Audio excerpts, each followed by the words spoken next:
everybody. Welcome back to the Hostinger Academy podcast. I'm Emma, head of content at Hostinger, and today we are lucky enough to have Destiny Cano with us. So I will let you do a little intro for anybody who doesn't know who you are. Yes, thank you, Emma. I'm Destiny Cano. I am a sponsored contributor with Automatic, working as, I guess, like title-wise, head of community education. But I essentially work alongside the training team in the Make WordPress community, and we're working on Learn WordPress. Cool. So maybe you can start off by telling us a little bit about like all of your firsts. Like what was your first WordPress experience, and maybe also your first WordCamp? Yeah, so my first WordPress experience was back in 2017. I was working for a small Japanese digital agency. And, I didn't really have a lot of knowledge about WordPress then, but we were building sites that were using WordPress. And I happened to stumble upon the WP admin, and I was like, oh, okay. But it didn't really click yet. But then later I applied to work at Automatic, and that's really when my WordPress journey kicked off. So with that being said, that's where it started. My first WordCamp, 2017, me joining the WordPress ecosystem. But my first WordCamp was last year. Oh, mine too. No, this year. This year. year? Yeah. Okay. Yeah. No worries. Which one? It was WordCamp EU Porto, and yeah, when I was there, people were like, "Wait, you've been here since 2017, or you've known about WordPress?" I'm like, "I'm sorry, yes." There was a bit of imposter syndrome, not gonna lie, but it's been a great experience. So maybe I'm going to segue a little bit, but how has it changed then since Porto and Athens? Did you feel different the second time you went? Yeah. At least the Europe one? Yeah. So I actually didn't go to WordCamp EU this year. Just I wish I had. I mean, it looked pretty nice. I've never been to Greece either. But yeah, I guess my next one was WordCamp Asia after EU, and so that was vastly different. I was also on the organizing team, and it was in my zone, so it was a very short flight in comparison to EU.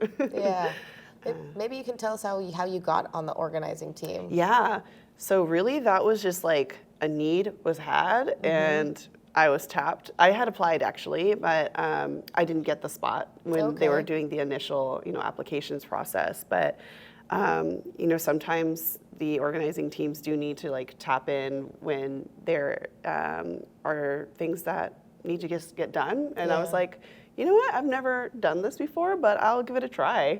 Yeah. What were you doing? Which part of the organizing? I was on the sponsors team. Oh, ooh, yeah. Okay. Yes. That makes sense for WordCamp Asia again. Yes. All right. Yes. Awesome. Yeah. Okay, cool. So now you're also very involved with the training team for contributors. Yes. Can you tell us how you got involved with that? Yeah, absolutely.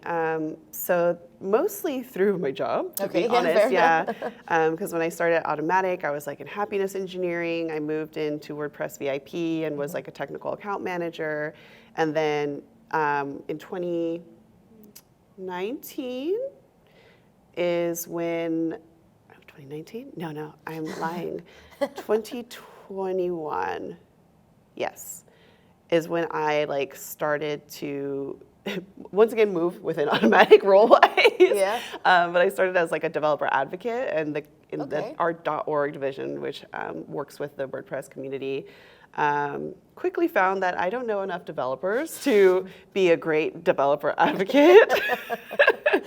So I internally also trialed for this community education manager role, and that's what connected me more fully with the training team. Okay. Because we work on Learn WordPress. So yeah, you did. Yeah. And the training team has been getting so much kudos lately, and I 100% agree. It's definitely taken a whole other scale. Well, I mean, it's been around for a while, but for me, I'm I've seen that growth. Yeah. So if somebody wanted to get involved with the training team, what would you maybe recommend for them to do? Yes, definitely go to our Make WordPress training team site. Yes. We have done a lot of work to make it less scary, to be honest, to jump in. And the Getting Started guide will lead you to a onboarding pathway with videos. Our Benjamin Evans, you'll see in the video, he is a team rep, a co-rep this year, but he's made these brilliant videos helping welcome you, putting a human face to the magic, because we're all volunteers and we're all humans. Yep. And yeah, it just guides you through like 5 pathways that you can contribute to the training team. Could I name those? Yeah, yeah. Oh yeah. This is your plug. Oh Here. yeah. But they're essentially, content creator if you want to be able to like create tutorials, courses. We also have a editor role if you just want to review that content to make sure it looks good and presentable. We also now have a content translator role. Oh, cool. Yeah, so if you know another language and you want to be able to offer these learned materials in your local language, that's a critical role. Yeah. It also helps us connect the training team to other local communities, which we want to ensure they have a seat at the table. So I'm really passionate about that role. Yeah. Subject matter expert is another role, and that's if you are very good at Gutenberg or just development in general with WordPress, that is a role where you can help guide people who might need to ask questions about the content they're creating. And then last but not least, we have an admin role, which I think people don't see it as the most glamorous, but it really it does keep this boat going, and that is essentially you're helping manage the behind the scenes essentially of the training team. Cool. Yeah, I was recently looking into the content creator because it's what I do at Hostinger, but I'll pick your brain about that later. Absolutely. So if the sky's the limit and you could have your ideal situation with the training team, what would you like it to be? Ooh. I know. That feels like a lot of weight. Yeah. Predict the future. Predict the future. I do also want to preface that we have 3 training team reps this year. Pooja Deshrashi, she's not here, unfortunately, at this event, but she also lives in India, and Ben and I, we live in Japan, so it's really cool to see a fully APAC team rep scenario going, but we all kind of lean on each other to make decisions. So I do want to preface whatever I say with that, it's not just about Destiny, but I do want to, see the growth that the community is leading and guide that, nurture that. So what we're doing right now is, in the past it was kind of Learn WordPress launched, and we're just let's get content on there. Yeah, and that's great because we want eyes, we want people to be able to learn about WordPress, period. That's, after COVID, there needed to be a space for that. But now we've launched this Learning Pathways project, where we are now taking that content and we're intentionally curating it into, if you're a developer, how do you go from beginner to intermediate and expert development in WordPress, for an example. So it's less of okay, you're here, go choose your own venture, and more of okay, you're here, who are you? What are you trying to accomplish? And so that's really, I think, a critical stepping stone to making Learn, hopefully the #1 place people go to. Superlative, I know, sorry, but it's a .org thing that people go to learn about WordPress. So that's in my mind the North Star of whatever I do for Learn with the community. So yeah, sky's the limit. We have a bunch of people who are on Learn. They are getting value out of it. They're able to maybe transfer those skills to their work or their personal hobbies. And also they're getting back involved with the community. So we maybe have pathways to bring them in as well as give them what they need. So Learn right now is really evolving, and through the vision of the training team's goals and whatever everyone comes together to say we want to make it. So I don't know if that answers your question. Yeah, it is. But my sky's the limit. We offer the people what they need, and they also come back and give back. Yeah, exactly. Yeah. So then I'm gonna maybe ask you another difficult question, but like, what would you need right now to make that happen? Yeah, I definitely would love to see more content creators coming. Oh. Content creators coming in. Right now, we've done a lot of work to break down the barriers for creating content, but I think we still haven't. We don't have like a sustainable, machine of volunteers coming together to create it. And so we do have this ambitious goal of creating these learning pathways, but we also need help creating the content. Yeah.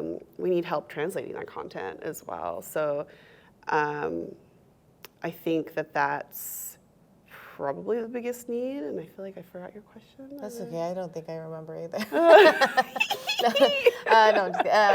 So you were also at the community summit, and I feel like a lot of like discussion topics kind of danced around like how that maybe it could help with that, documentation and also like use cases, the single source of truth from like the hosting. Absolutely.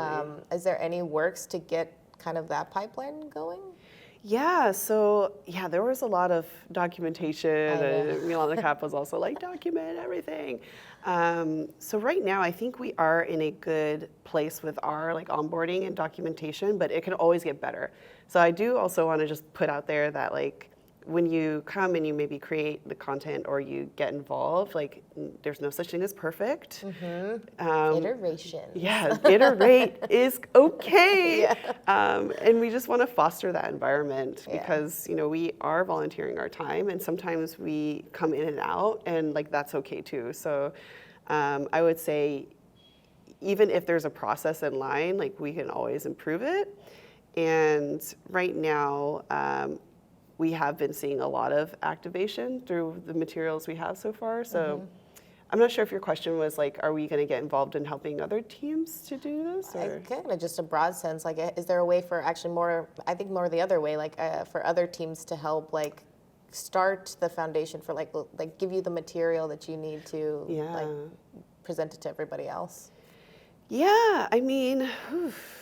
We're seeing a lot of cross-team collaboration already because we also don't want to be duplicative. Yeah. Like, I think there's still maybe a bit of like mystique around the difference between Learn WordPress and maybe the docs. Yeah. And we also have the developer handbook. Like, there's a lot of great information sources out there.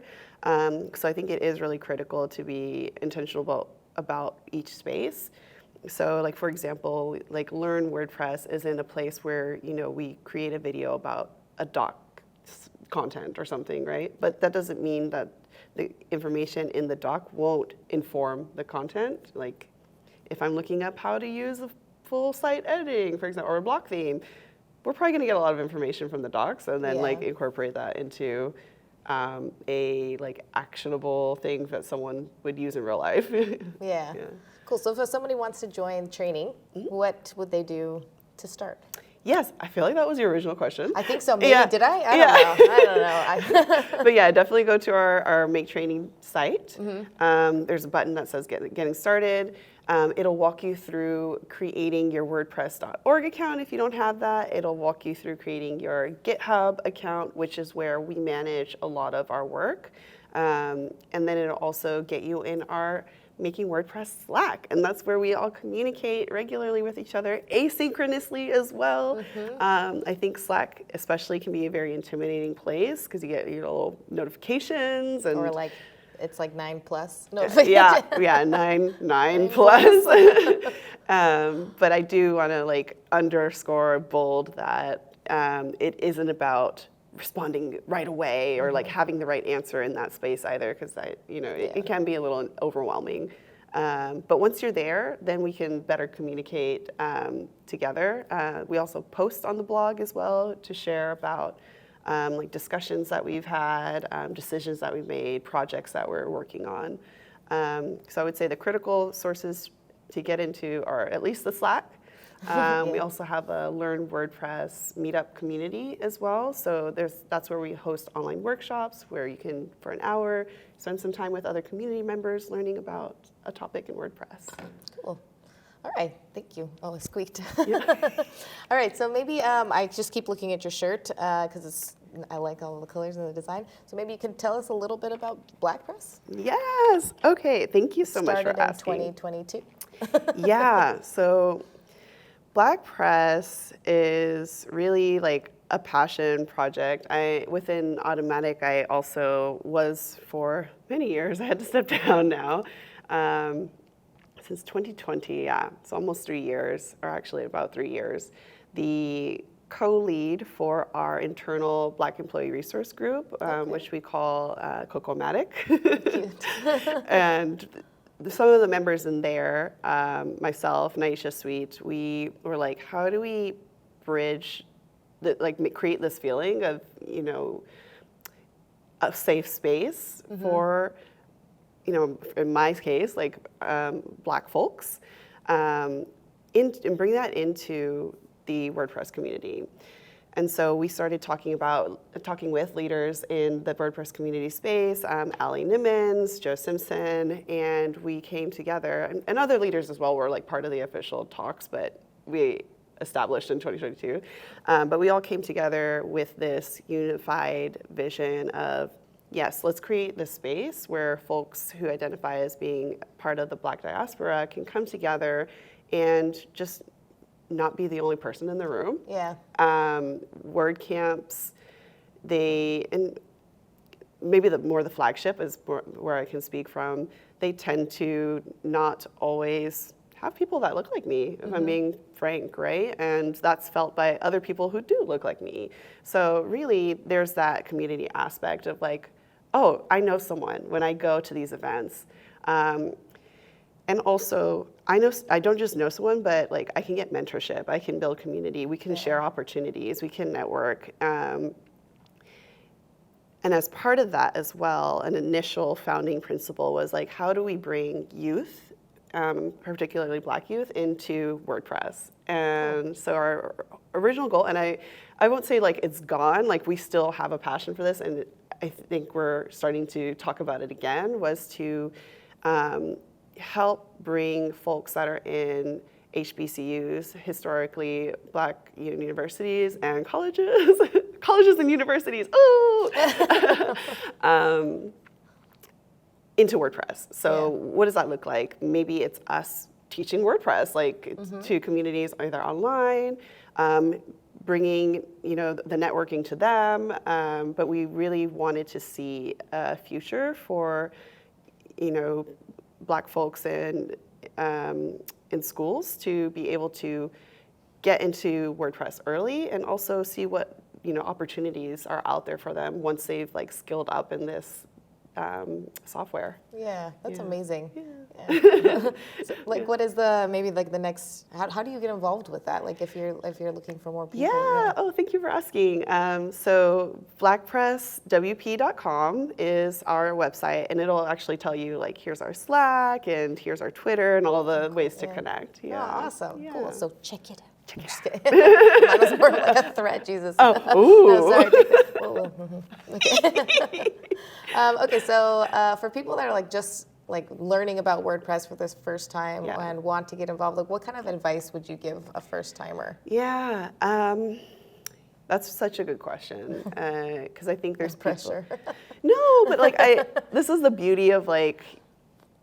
I'm like a connector, I would say. I self-identify as like a connector, community builder. I love like bringing people together. Like in my friends group, I've always heard like, oh, I have this group and I have that group of friends and they don't mix. I'm like, I'm the weirdo in the room that will mix my friends and be like, if I like you, then you'll probably like my other friends. Yeah. So when you come into like a WordCamp space or a first time space, I would just say like, take a deep breath. Everyone is more friendly than you're probably anticipating. And if you get into Black Press early, then you'll know some faces. But yeah, don't feel afraid to also take space for yourself. Like we have quiet rooms here. And I'm not sure how other WordCamps are, but like you can step away, it's okay. But yeah, don't feel afraid to like strike up a conversation or raise your hand during a speaker session if you have a question. Like we're all learning together. Yeah. No one's like a super expert, like they know everything all the time. So it is hard to be vulnerable in these spaces, but I think you'll find that when you just poke a little, then that wall kind of crumbles faster than you would expect. Yeah, and I 100% agree with that. Like, I remember I was so nervous before the first WordCamp that I went to, and then by, I don't even know, 2 hours in, I was like, everybody's so nice. They all like care about the same things that I care about, and it was just, it was nice to, have a bunch of people that you can talk to that have similar interests, and it was just a good experience. Yeah, it's kind of like a little social club, right? It Like really we're all is, little yeah. like WordPress nerds. Like it's okay.